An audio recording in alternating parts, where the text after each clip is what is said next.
Operation सिंदूर के तहत पाकिस्तान को आज ये पता चल गया कि एक चुटकी सिंदूर की कीमत क्या होती है। नमस्कार, मैं ओमशील और आप देख रहे हैं खबर तक।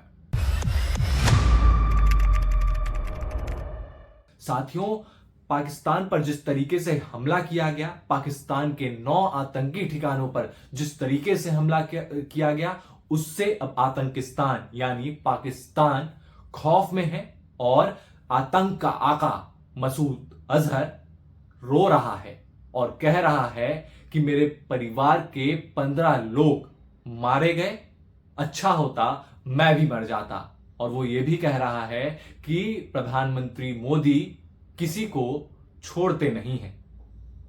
इसका मतलब ये साफ है कि प्रधानमंत्री नरेंद्र मोदी का खौफ आतंकिस्तान में और आतंक के आका मसूद अजहर के जहन में किस तरीके से बैठा है और किस तरीके से अब खौफ में पाकिस्तान है।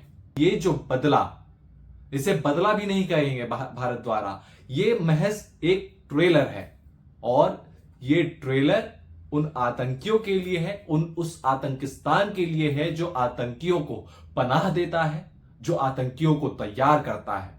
लश्कर ए तैयबा से लेके तमाम उस आतंकी ठिकानों पर हमला किया गया। लेकिन अब सवाल यहां पर यह उठता है कि मसूद अजहर ने एक और बात कही है। आपको याद होगा जब पहलगाम हमला हुआ तो उसमें यह निकलकर सामने आया कि आतंकियों का कहना था कि जाओ जाके अपने देश के प्रधानमंत्री को कह दो। तो आज प्रधानमंत्री ने कह दिया और उस इंटरव्यू में, जिस इंटरव्यू का मैं जिक्र कर रहा हूं, उस इंटरव्यू में मसूद अजहर ने भी यह कहा कि मोदी किसी को छोड़ता नहीं है। इसका मतलब खौफ पूरे तरीके से पाकिस्तान के आतंकियों को और पाकिस्तान को हो चुका है।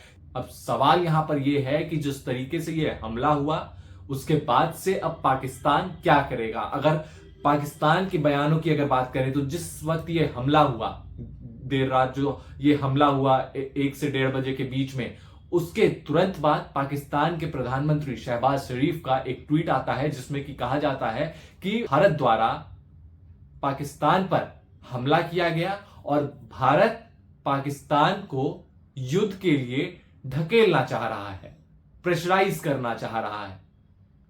और साथ ही शहबाज शरीफ ने यह भी कहा कि इसका जवाब पाकिस्तान देकर रहेगा। लेकिन जैसे ही सूरज उगता है, अगले दिन सुबह होती है, वैसे ही पाकिस्तान के रक्षा मंत्री का बयान आता है कि अगर भारत वापस से कुछ नहीं करेगा तो हम भी कुछ नहीं करेंगे। तो क्या माना जाए कि पाकिस्तान डर के साए में इस तरह से डर में है कि वो अब जवाब देने के भी लायक नहीं है।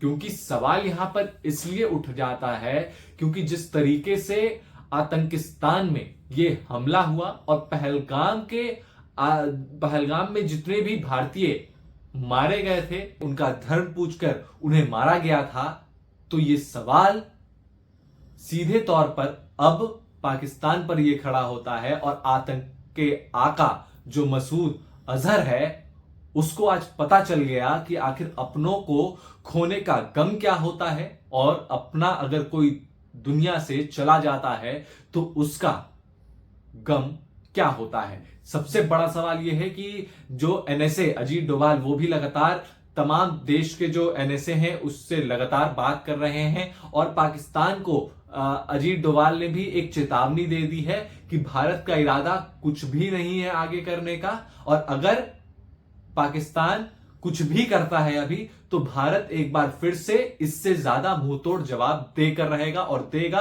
और सबसे बड़ा सवाल यह है, क्योंकि आपको याद होगा कि भारत के एजेंडे में क्या है, क्योंकि भारत का एजेंडा बिल्कुल क्लियर है। आपको याद होगा कि भारत सरकार के मैनिफेस्टो में, मोदी के मैनिफेस्टो में, भारतीय जनता पार्टी के मैनिफेस्टो में यह है कि पीओके को अपने पास वापस लाना है और पाकिस्तान अधिकृत कश्मीर को आजाद करवाना है। तो सबसे बड़ा सवाल यहां पर यह उठ जाता है कि क्या अब ये युद्ध और ये कार्रवाई क्या और बड़ी होने वाली है?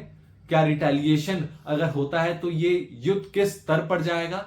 ये एक बहुत बड़ा सवाल है, क्योंकि जिस तरीके से गृह मंत्रालय मीटिंग कर रहा है, अमित शाह मीटिंग कर रहे हैं, कैबिनेट की बैठक हो रही है जिसमें कि प्रधानमंत्री से लेकर तमाम कैबिनेट के लोग वहां पर उपस्थित थे और जानकारी दी गई तमाम, और उसके बाद अब कल 11 बजे का टाइम तय किया गया है जिसमें कि सर्वदलीय बैठक बुलाया गया है। अब सवाल यहां पर यह उठता है कि जो मॉक ड्रिल और तमाम चीजें जो करवाई जा रही थी पूरे देश में, क्या वो अभी भी लगातार करवाया जाएगा और युद्ध अभ्यास अभी भी जारी रहेगा?